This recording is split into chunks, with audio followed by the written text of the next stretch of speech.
All right, a very good morning to all the attendees.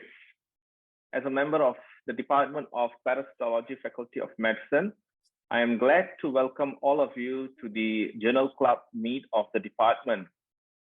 So Journal Club is actually a monthly affair that we conduct in the department to the whole of the population and also the rest of the public.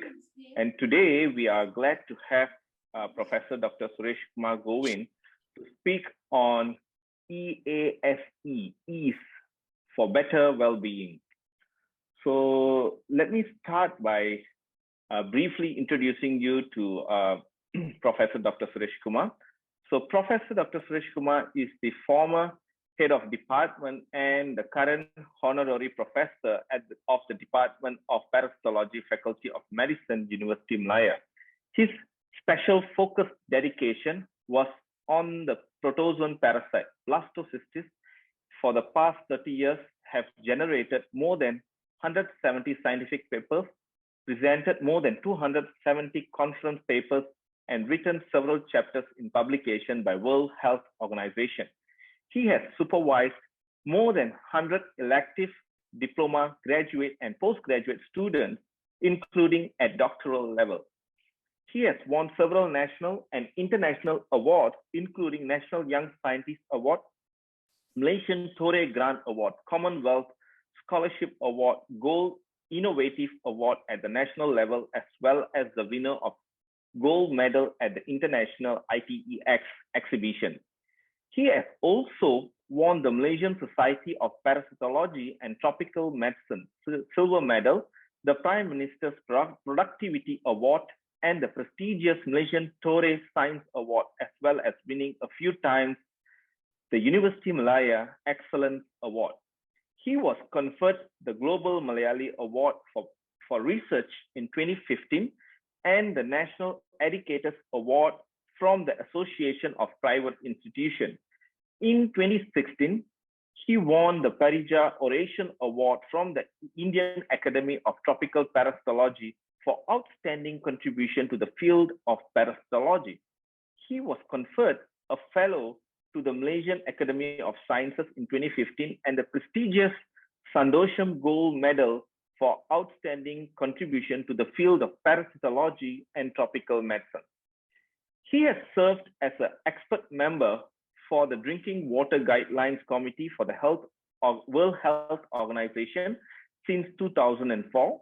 He has also served as the international consultant for Indian Ocean Center for Education in Human Values in Mauritius. He has been appointed by the Prime Minister of Malaysia to be a member of the National Unity Consultative Council and the Committee of Interfaith Promotion, JKMPKA, a board member to ICLIN and a board member to Yayasan Satu Malaysia. He is a member of several professional societies, such as life member of the Malaysian Society of Parasitology and Tropical Medicine, where he also served as the secretary and the president. He is also a member of Institute of Biology, United Kingdom, Malaysian Scientific Association, Malaysian member of Royal Society of Tropical Medicine and Hygiene, and life member of Indian Society of Parasitology. Professor Dr. Suresh Govind was the former president of the Satya Sai International Organization, Malaysia, and an organization dedicated to the promotion of human values, service, and national unity. He has been instrumental in many national building programs in the country and has traveled extensively around the world upon invitation to speak to youth, educators, and members of the Organization on Human Values and Selfless Service. He has authored 7 books, mainly on human values. He is also the chairman of Board of Trustees for Yayasan Perpaduan Malaysia. He is currently the international coordinator for community engagement for 114 countries for the World Satya Sai International Organization, as well as coordinator for Friendship Group of Interreligious Service, consisting of members from all the major religious groups in Malaysia. So Professor Dr. Suresh Govind, over to you, Prof. Thank you, Dr. Arun. A very good morning to all of you. Professor Lau Yiling, head of the department, all our esteemed colleagues, friends, and member of the department, as well as members of the general public who has also joined us for this morning's presentation.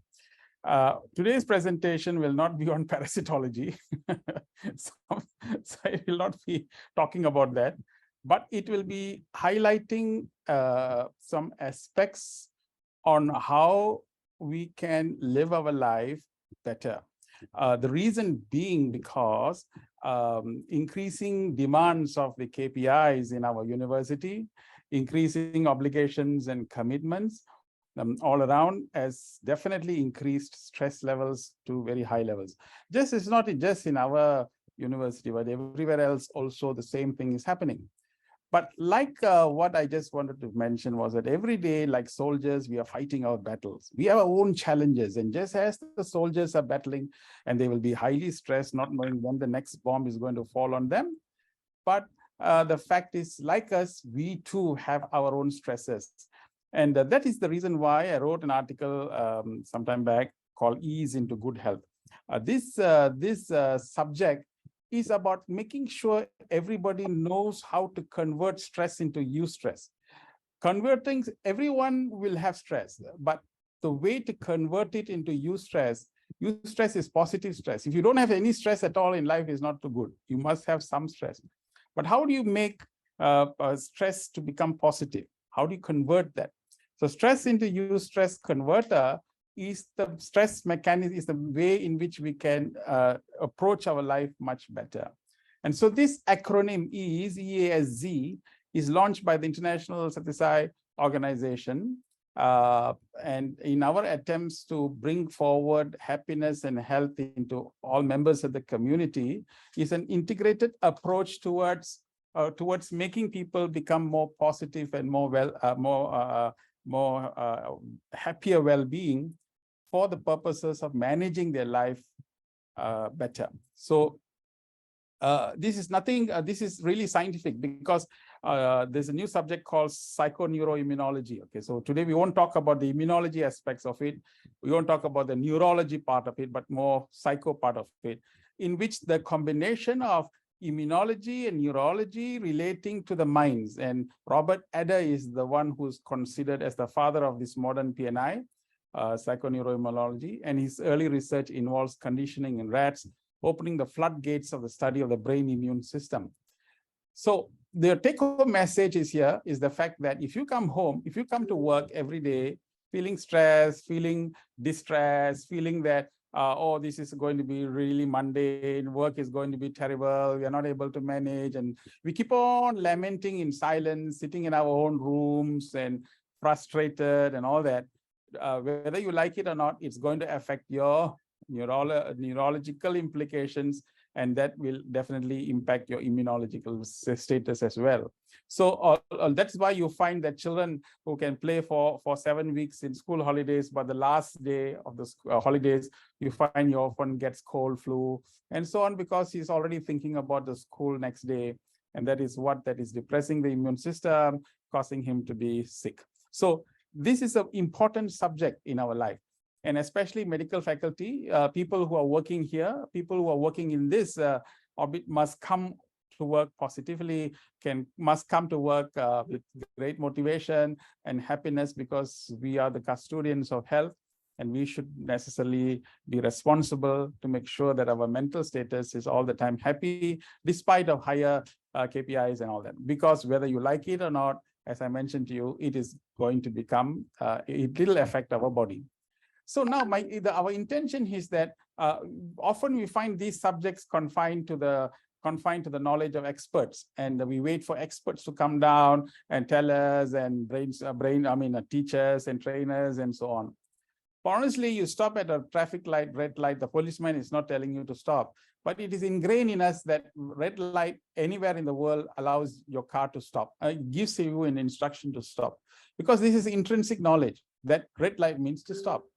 Likewise, the body is our way of making sure Our conscious for health is the way in which we respect our body. Just as in the university, when we come, we don't throw a stone and vandalize other property, because we respect the property. We respect the car park space that we have been given and not take other people's space, because we respect that space. Like that, we need to respect our body and give heed to its constant message that it gives us, and become aware of this, because if not, we will suffer ill health in the long run.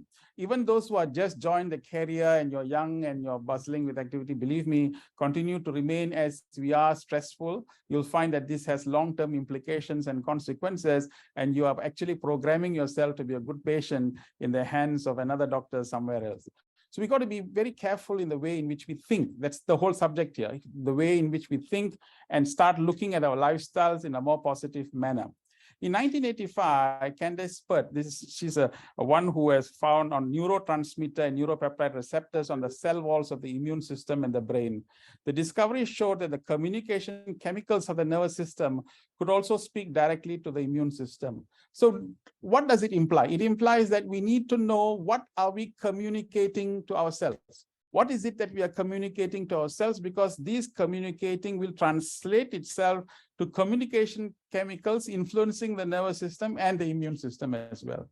So what you think is what you will become, is what we say. So this is a nice, good diagram of frustrated individuals, stress-producing heart rhythms. And then you see the same person getting sincere appreciation. You can see that the heart rhythms are of this nature. So I just want every information that is being given here this morning to be translated to something applicable, and that we must commit ourselves towards understanding and practicing this as a lifestyle. So it means to say, if you come to work frustrated, if you come to work, be careful, you're affecting the heart. So you even others who are passing by, pass sincere appreciation. Hey, how are you? What's happening? Hey, nice to see you. Continue to give that burst of appreciation to the people around you, because this will confer good health to them, and in the process influence their thinking patterns as well. This is ECG. If you look at the ECG incoherent spectra, look at the frustration. It's very high, very deep. If you're frustrated, this is what happens, but you start appreciating. It doesn't necessarily mean that you wait for people to appreciate, but if you start appreciating life, appreciate the fact that you've given another day to live, appreciate the trees that you're passing by, appreciate the flowers, appreciate the path, appreciate whatever that you're appreciating, you find that this has got a direct influence on the way in which our heart is operating. Therefore, this E.A.S.E is an acronym. And I will take you through these four letters and its acronym, and then each one explain in detail what it is. So the first one is exercise. E starts for the exercise regularly. So I'll tell you a lot of myth about this, okay? But it's estimated 1/3 of the world's population is physically inactive.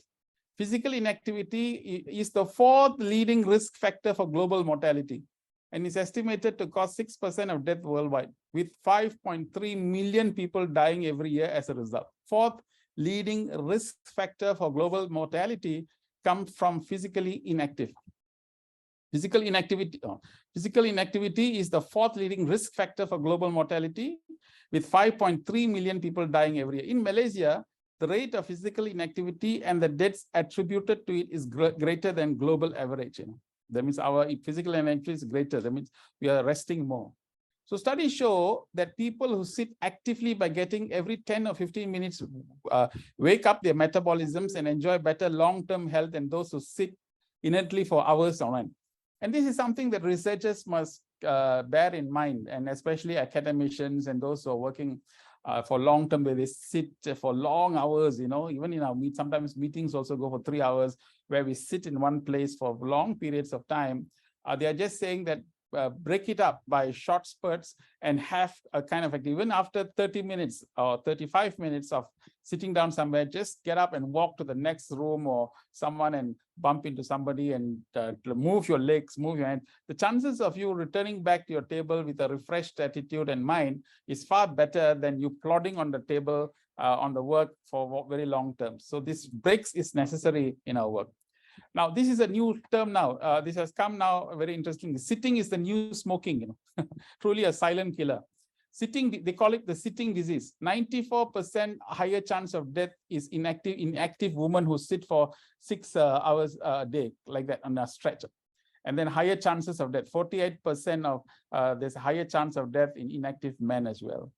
So sitting disease is sometimes addictive, especially those now we are technologically driven people, and that captivates our mind, and we get engrossed in that work, and we sit for long periods. So my dear friends, we will have a serious problem in long term. So every time when you sit for some periods, break that sitting and try and do something else. Purposely walk somewhere else, or if you have to go to, say, ladies or gents, choose the one that is the furthest away, so that at least in that process you walk. Or if you have got a lift, you want to go to the second floor, use the staircase. And we call these opportunistic exercises. Don't use the stairs. So if you keep doing this, these exercises reduce risk of cardiovascular disease, strengthen bones and muscles, 50% lower risk of type 2 diabetes. And by the way, diabetes in our country, 1 in 3 or 1 in 4 is becoming diabetes. Now it's becoming very high now. Obesity helps to control weight, improves sleep, improves energy levels, 30% lower risk of dementia, prevents cognitive decline. So you can say, Suresh, this we know, this is something that we know. So why don't you do it? So now the myth comes, no time for exercise. Okay, so this is the normal myth every time. So how long do you exercise? Oh, I exercise. What do you do? Once a week. Okay, then we say then you should only be eating once a week. But why is it that you're eating every day? So there's no time for exercise. So you can even do exercise snacks, which are small bursts of activity that can last anywhere between 30 seconds to 2 minutes.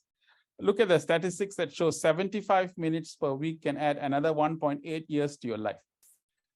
So dear friends, after sleeping for a very long time, 6 to 7 hours time when you're sedentary and when you get up, the recommendation is that at least you spend 20 minutes a day in the stretching or bending or moving around and making sure that your body becomes flexible, because this is what you should do. And then every time in the whole day itself, take opportunities to make that exercise. If you want to walk somewhere to another department, walk fast. So come back fast like that, swing your legs. So this is all. So there's no such thing as no time for exercise. And it's a myth. And if you continue to believe in that myth, I think one day we have to pay a price. Okay, you have to go to the gym. That's a myth, not necessary, because they say that the most accessible way to exercise is by simply walking. If you can walk 3 times a week, 1 to 2 kilometers or 2 to 3 kilometers, just 3 times a week, and the rest 20 minutes if you do, well, that'll be very powerful. Of course, going to the gym, if you have the luxury of doing that, then that's fantastic. But also if you have that privilege, then please take advantage of that and use this. Even gym visits is 3 times a week. 3 times a week will be good. The myth is most people say, oh, I exercise for 1 hour in the morning, so then I go back to the office, then I sit for long periods. That's again another problem. That's a myth. You cannot say that I exercise for long periods in the morning and then the rest of the day you become sedentary. It also doesn't make sense. Even if you do exercise in the morning, even in the daytime when you're sitting around, then don't sit for long terms. That's the message that's coming out. Okay, you have to exercise for a long time to get results. It's a myth, because it doesn't mean 2 hours you exercise, you get long-term results. Every day you must become conscious of your body, because you have to respect your body and give it that due exercise. And you'll find that short bursts of activity is already good enough. Exercise needs to hurt to bring results. Not really true in the beginning, but as you keep on stretching your limits, like somebody once said, just by doing, I do housework, is that okay? After some time, your body will get accustomed to that similar exercise. Then it's no more an exercise. So you got to stretch the limits every time. So if you're doing for 20 minutes, then next round you do 25 minutes. So next round you do 30 minutes. You keep stretching it, and if you can get pulls in the muscles, then that's good. That means your muscles are now coming into being, and therefore we need to do strength training. This is another myth that people say that strength training is only for bodybuilders. It's not true, because as we age, you find the muscles will start to slowly vegetate. So WHO recommends strengthening activities twice weekly. Every 2 times a week, you need to do strengthening exercise. Okay, morning time is the best time for exercise. Not necessarily true, because sometimes you are busy. So then come back from work, then evening time, then you make. So whatever time, I mean, the point is, in one day, devote some time for this purpose.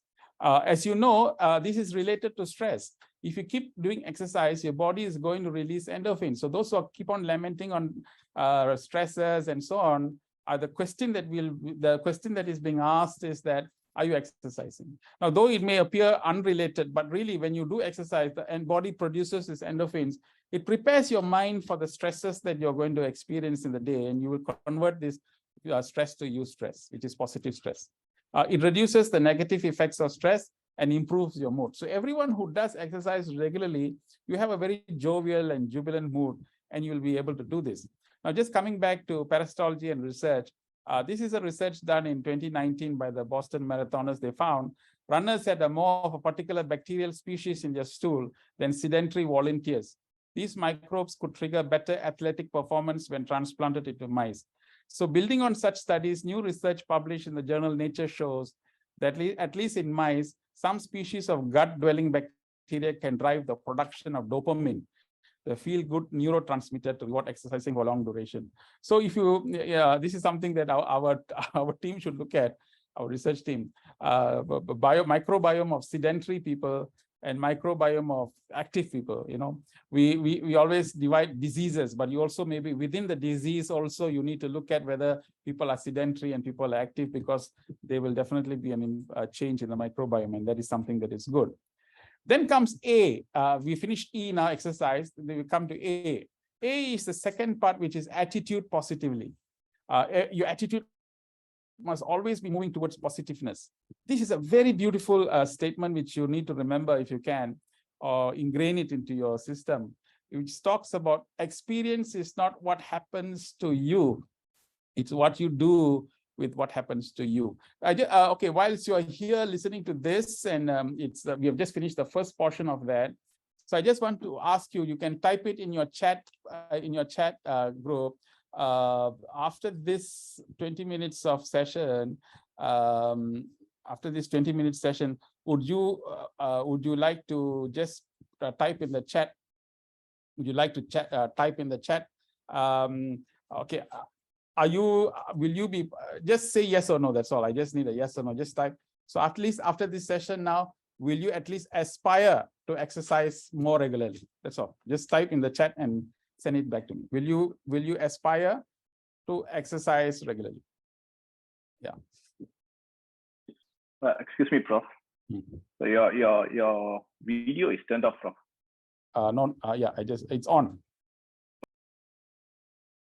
My video is on now. Okay, Prof. Thank you. Okay, so therefore, yeah, very good. Fine. So I say it with a lot of sincerity and a lot of convictions, because I don't want this to be another paper and then you all come and, no, I'm doing this because of my extreme sense of love and appreciation to a department that I gave 30 years of my life to. It's like bread and butter. And parasitology is, I mean, this department is so important and it's very, very critical. Whilst other members of the public also here, in your own lives, you have to make a difference. Don't take it lightly, because medical costs are going up like crazy. Your problems will start appearing after when you're 45. I'll write and give it to you. If you remain sedentary and remain this, your life problems will start after 45. Move. You have to move. Just as you get up and brush your teeth, respect your body. You have to respect, because nobody else will respect your body if it is not your body. Your body, you have to respect. And if you just leave it to sluggishness, lethargy, complacency, it's going to backfire at some point. And who's going to make money out of this? It's the doctors. So don't give rise to this. Continue to spend time and energy to making sure. Okay. So now coming back to the second, attitude positively. Experience is not what happens to you. It's what you do with what happens to you. Just contemplate on this line, because this is a very important line. Most people, 70–80% of the world responds like that. Experience is not what happens to you. We react. We allow experiences to define us. Oh, I'm like that because, when I'm younger, this happened to me and therefore I am like that. Oh, this happened to me, that's why I'm like that. This is experience happening. You have become a victim to that experience. You can, but the buck stops here now. You now say, okay, this has happened to you. It's what you do with what happens to you that matters more. Now you change the whole view of looking at life in a different way.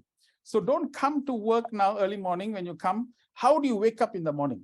This is the most important point. When you wake up in, oh, another day, I have to go to work. Oh God, cannot it be a holiday? Cannot someone pass away? We will get a public holiday. Cannot we live in this world? Oh God, why? Okay, if you have that attitude, even while waking up, oh, we are going to have an issue. There's going to be a problem, because then itself. So when you walk to work, or when you come to work, walk briskly. Hey, hi there. Good morning. How are you? Ha, ha, ha.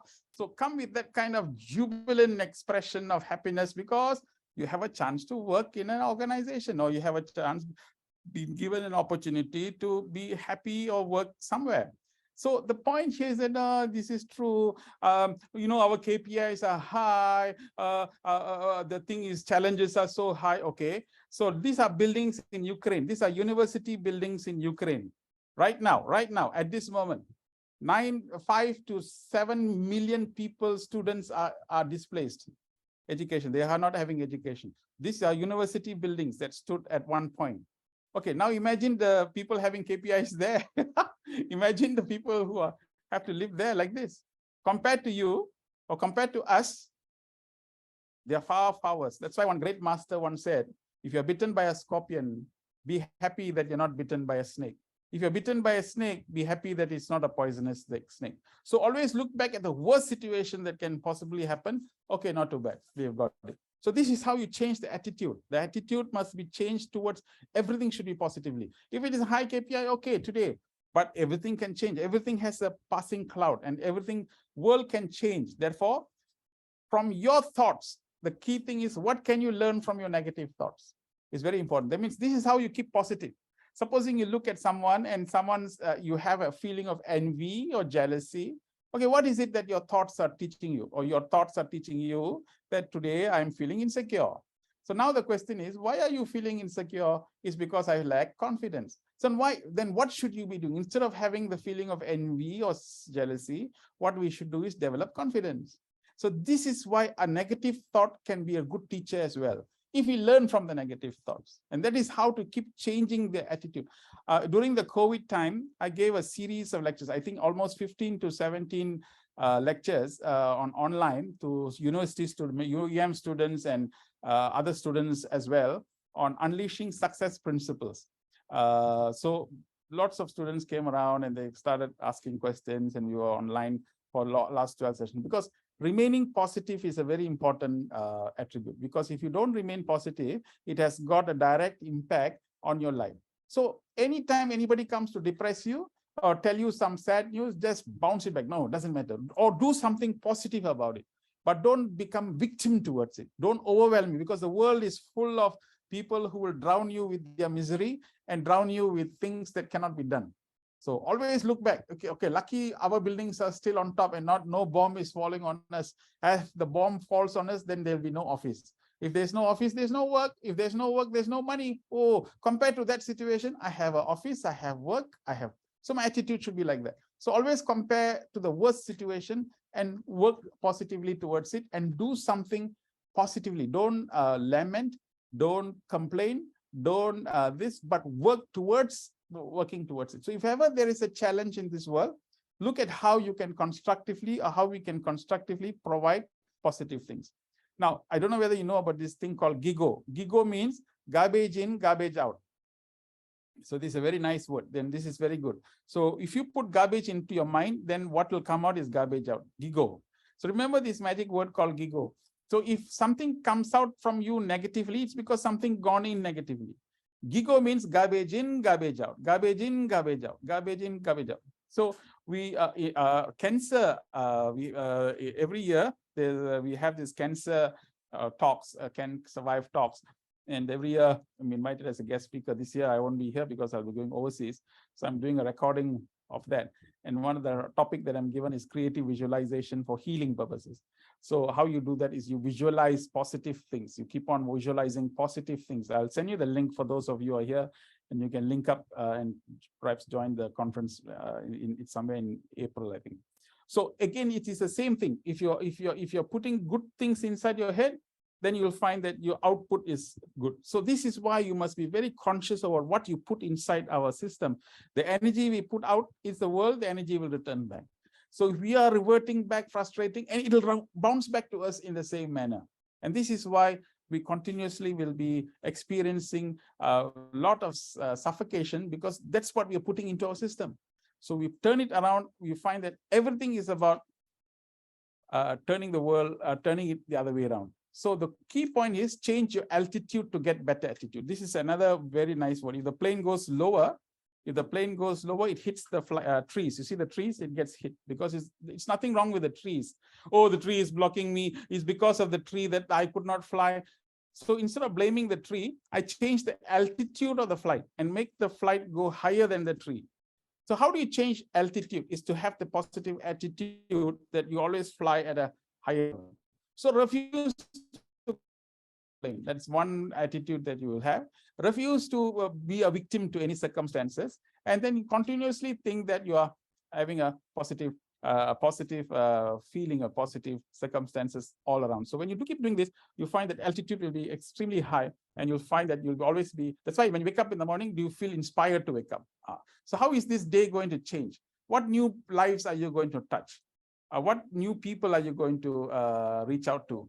How do you make your life positive? This is the every day of your life. If you can get up like this every day, what new research that we want to do? What is that paper that you're going to do to make people's lives change? So when you have that quest, you find that continuously your endorphins will be pumping into you, and you'll live a life happy and joyous, even though you may not have even though you may still come back and give to your department, doesn't matter, but you just give positively to whatever it is. Whenever people ask, you continuously give. In fact, I thought after my retirement, I will have more time, but I found that after my retirement, I have become 2 times more busy than before.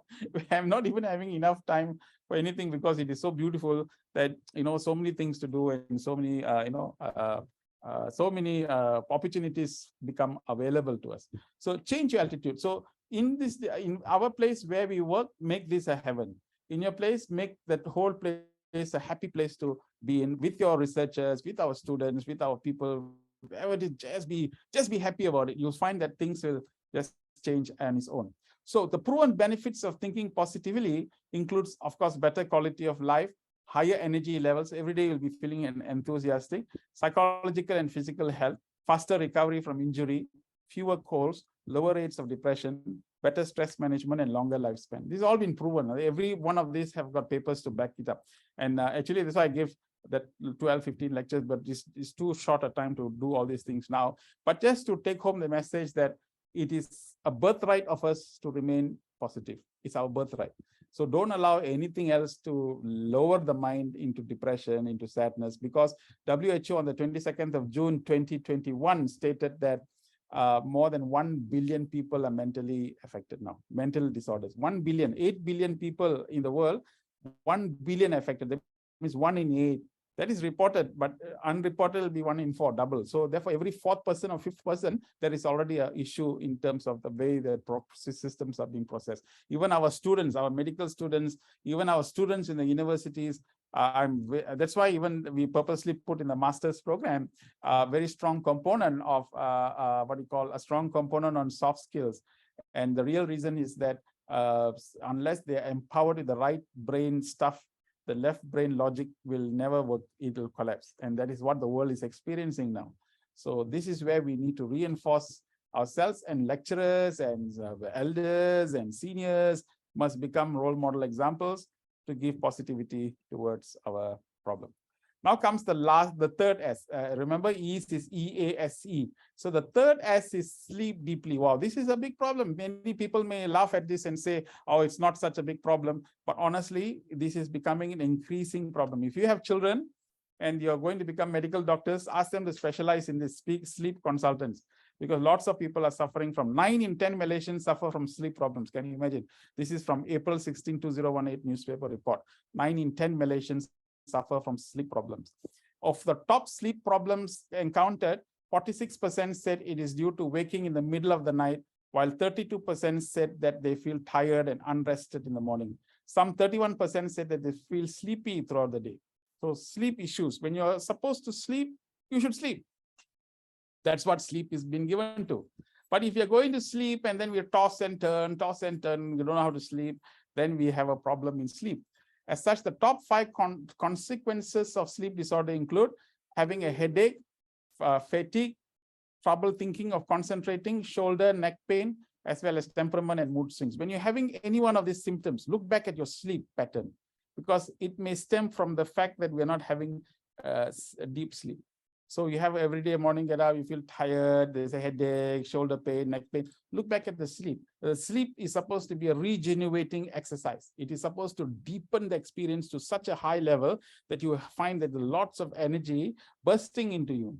If you keep thinking of a problem and go to sleep, then you will have a lot more problems. It's all taken from different papers. So I just want to just highlight to you that in a survey of 2,049 adult patients, attending 7 primary care clinics in Peninsular Malaysia, they completed this questionnaire on sleep patterns and so on, and found that 60% reported insomnia. Out of this 2,000 people, 60% reported insomnia.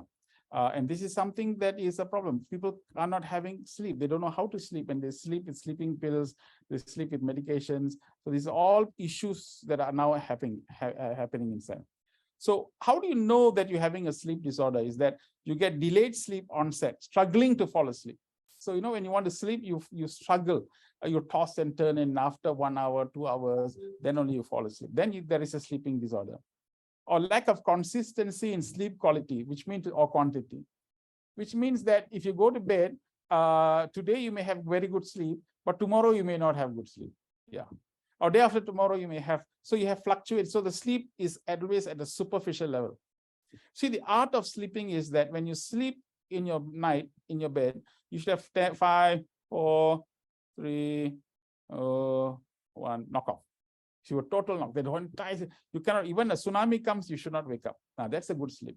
And in that sleep, you must have deep sleep, not wild dream, lion chasing, tiger chasing, paper, snake coming and all that. So you should just, like anesthesia, you should just sleep like that. And then when you wake up in the morning, wow, you feel like a lion, you feel like a real, ooh, I can do like that. You must have that energy to come back. That is the purpose of sleep. But if sleeping time, we are thinking about work, and during working time, we are sleeping, and you find that these two is contradicting. So therefore, if we do the right thing at the right place, you find that there will be consistency in our performance and so on. Irritability, yeah. There are people in the daytime always get very irritated, very, smallest, slightest thing, they get hypersensitive. So you must look back at the sleep patterns. And then we have frequent disturbances during the sleep patterns. Nighttime get up, even a small dog barking, oh, we wake up. And then you say, I can't sleep well. The smallest, nothing should not be a slightest noise. Then only I will wake up. You'll find that therefore I really cannot sleep so well. This is something that you really need to look at. And then excessive daytime sleepiness. So when you get up in the morning, and then sometime the night before sleep, you sort of like all the time doze off. The energy is not high. Okay, that goes back to the deep sleep. And then swinging moods. Yeah. So how is a morning moody, afternoon not so moody, evening moody. So like that, swinging, the mood swings like that. So all these are indication, and also forgetfulness that sometimes happen. And then moodiness. Moodiness is something that comes up, and all this is because we call this sleep hygiene. So sleep hygiene is a term referred to the fact that you take certain precautions to become hygienic enough to sleep. Hygienic is not the physical things that you're talking about. It's more of the mental conducive environment that you create in your mind in order for you to go into deep sleep. So this deep sleep is a very important component towards this. So follow this 10-3-2-1 method. This is a nice practical method, 10-3-2-1. 10-3-2-1 means 10 hours before bed, no coffee, no caffeine. 10 hours, no coffee, 10 hours. 3 hours before bed, no more food or alcohol. So don't, sometimes I see people, they go out and they eat supper, 11 something, 12 o'clock full, and then go back to bed. Oh, this is dangerous. That's bad. You should stop eating 3 hours before going to bed. And 2 hours before bed, no more work. Some people work all the way, type the paper, don't know what they do, right up hour. That's just not good, because your mental mind is being stimulated. And 1 hour before bed, no more screen time. That means no TV. So 1 hour before going to bed, there's your phone, by the way, the blue light that emits from the phone is not good for the cells, the brain cells. It's not good. So you find that But there are some people who work under the blanket because they don't want their parents to see that they're working. So they work under the blanket, and the blue light, the computer lights keep hitting on the screen.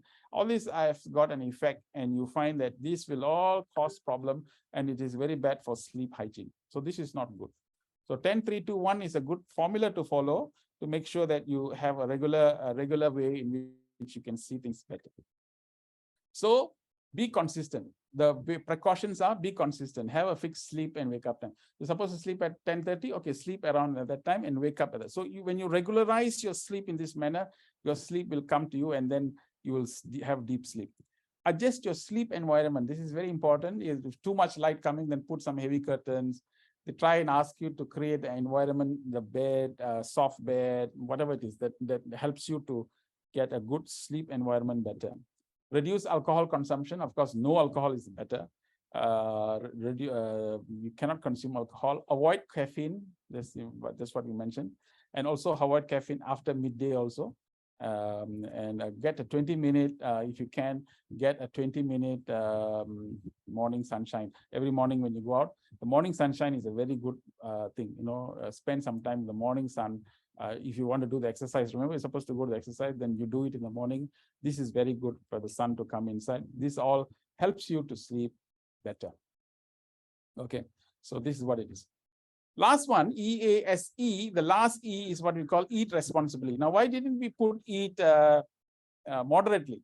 Because different people have got different concepts and ideas of moderation. So, so eat responsibly means when your food is there, 70 million people are living with different eating disorders globally. Of all the countries in Asia, Japan records the highest rates of eating disorders, which is quite surprising statistics, but there you are. So 70 million people. Between 28% and 74% of people that are at risk of getting an eating disorder get it from heritability or as a genetic trait from their family. So disorders come inside. And then they say of all the mental illnesses, eating disorders are one of the most fatal, with 10,200 occurring every year. By the percentages, this is higher than people that die from opiate overdoses. There's one death every 52 minutes from an eating disorder, comparatively high with other drug-induced overdoses and fatalities. So simply having no knowledge about eating disorders, this is where the problem. That's why in the universities and all that, before they leave the university ground, these are some ground principles that we should empower our students so that they do not suffer from this. Sometimes it's all related. When you have a stress, unconsciously you start consuming some aspects of food that gives you happiness or relief, and that becomes an addiction as well. So that's why we realized that when you treat each one of them separately, it's not going to work. It's only going to work if you combine it together. That's why E.A.S.E is a package. It has to. You cannot say I'll take care of my attitude, but you don't exercise. You cannot say I'll exercise, but I won't eat responsibly. You cannot say I'll do all three, but I won't sleep responsibly. So it's connected. That's why the E.A.S.E is such a very powerful approach to life, where you start looking at the E.A.S.E in a complete, comprehensive, holistic manner, so that you start respecting and start revering your existence much better. Eating disorders are debilitating health conditions and common across cultures. Okay, there's a paper that is recently published. Recent reports suggest that 14% of university students in Malaysia are at risk for developing an ED, eating disorder. And that prevalence may differ by ethnicity and gender. Can you imagine? The university, they did a survey in university students and 14%. Because sometimes we pick up the bad habits in the university itself, where we study very late, then we go out and eat so much and come back, sleep. So the whole pattern is actually needs to be regularized. And if you're not doing this, at this point, when you start forming habits, then when you go out into the world, that's going to be a real problem. That's going to be where the ill effects comes. And then you go to the doctor, and then the doctor will be treating you the symptoms. But really, the underlying cause of that symptoms is this, and which we have never addressed it. So what we are trying to say, or what at least what I'm trying to say, is that university, places, college, educational institutions, you are teaching competency, that's good. You're teaching subjects, that's fantastic. But we have to teach them how to live in this world. Because what's the point of teaching them competency when they do not have an awareness on how to live? And these are simple things that are leading to a lot of medical complications. A study conducted by the World Health Organization found it's never too late to start eating better. They saw a 2-year increase in life expectancy at the age of 60 in those who adhere to healthy dietary patterns. Okay, you can ask, okay, what are healthy dietary patterns? And that can be another big, huge subject altogether, and that really takes a lot of time. But each body is actually, now the medicine is going towards personalized medicine, which means to say that every body responds differently. There's also a certain eating time for everybody. And at a certain particular period in which the gastric juices rises up high, that's the time when you must consume more. And then perhaps night you reduce that same. You cannot eat the same food, the same amount with the same intensity at all times, because your body responds differently in different places. And also there are certain types of food suitable for certain people. And these are all issues that comes as a result of when you start respecting your body. A study of 23,153 Germans aged 35 to 65 found high intake of fruit, vegetables, and whole grain bread, along with low meat consumption, was associated with improved health. Results were even more significant than those who maintain a healthy body index. So this again is a thing where there are some people, they don't eat vegetables so much. They eat meat a lot, but they don't consume vegetables. So it's important for us to consume the right vegetables, the right amount of vegetables, and maybe lower even the meat consumption if you're a meat eater, and give importance to that food. So when you're eating the food, it has to be well, it should be crunched, because this is what that is sustaining you and nourishing you. And don't take these things lightly, because when we don't give importance to these things, they will start becoming important when they become prescribed diet habits given by doctors later on. This is Mediterranean style diet, helps maintain healthy waist circumference, normal cholesterol, healthy blood glucose. So the way we eat also helps that, especially now. More and more people are not diabetic, but they're becoming pre-diabetic. Well, this is another big issue. And pre-diabetic people don't really alert themselves that they are going to be potentially diabetic. If you are pre-diabetic, there's a chance that we can reverse this much earlier in life. When you become too much chronically into that state, then it'll affect a lot of other aspects. So, when we raise our sensitivity level to higher levels, we want to take care of our body so that it can help us to sustain for long periods of our time in existence.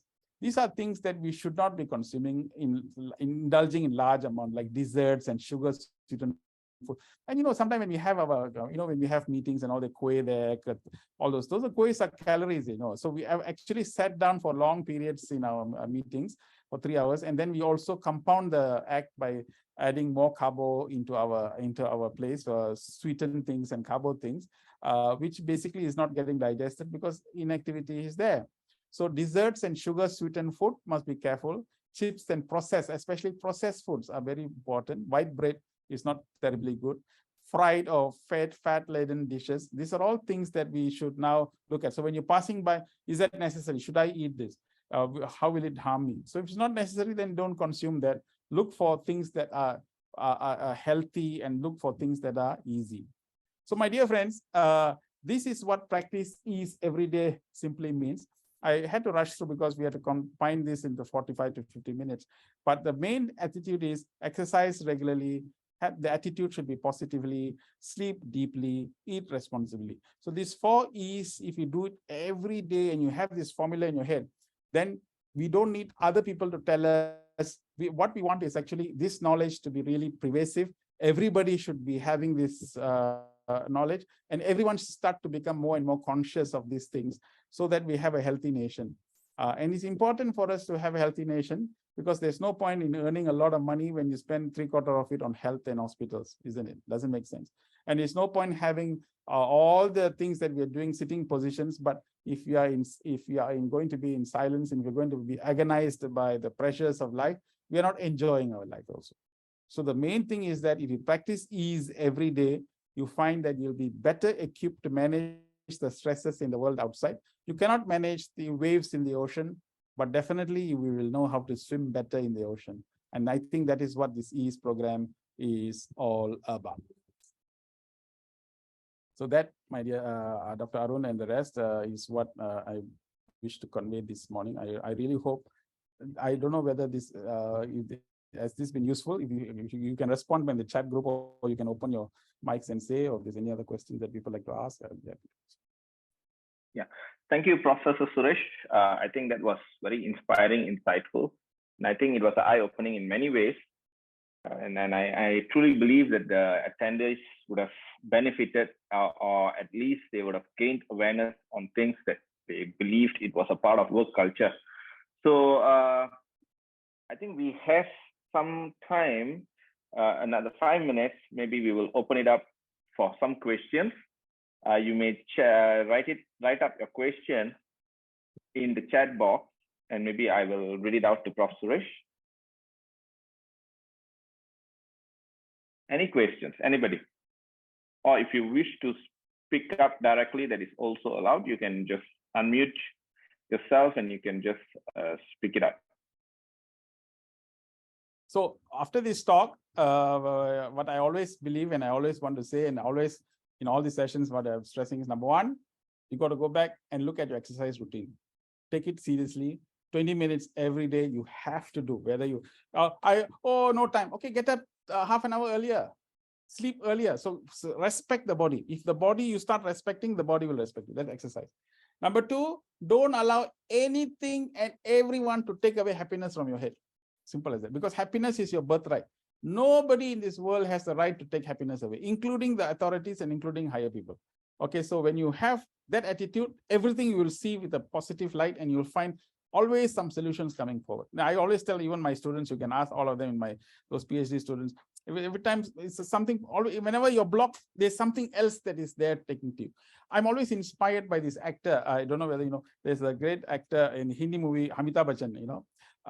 His life story is good. I read his book 2-3 times because I was so inspired by that. He was losing millions and millions and millions of dollars, and he was at one point declared bankrupt, and he could not do any movies because all his movies were flopped, and he didn't know what to do. But his father, when he was very young, told him one advice, and the father said to him, when everything is going the way you're going, it's fantastic, very good, be happy. But when everything is not going the way you're supposed to go, be even happier, because the universe has got other plans. So be happy that the universe will have another plan, and one day that plan will manifest. So you are in better hands. So it seems that was the attitude that he had when he lost so many things in life and whenever. And today he became back again the multi-millionaire and the big star, simply by following a simple attitude change in the way in which he worked. So this is what we do. Every time whenever pressure comes, okay, things are not going the way. Okay, sad. But there might be a better way of looking at it in different. That's the attitude to have. Yeah. Okay, Dr. Arun, any questions? Thank you, Prof.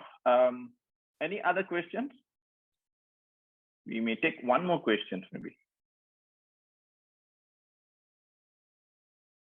Okay, yeah, somebody asked this question. Maybe we should meditate. Yeah. Meditate. One thing about this is that even if you come to work, okay, every day in your work, before you start your work, you sit in your table for a while. You can switch on your laptop, you know, and they're very nice, soft music. You put that music on, close your eyes, and visualize. Okay, this day must be a very good day. I must be very positive with everyone. Very good results must come out. I'm going for this meeting. The meeting must be very positive. I must always generate happiness. Keep on just for 3-4 minutes, just orientate and relax yourself in the whole day. Then start the day like that.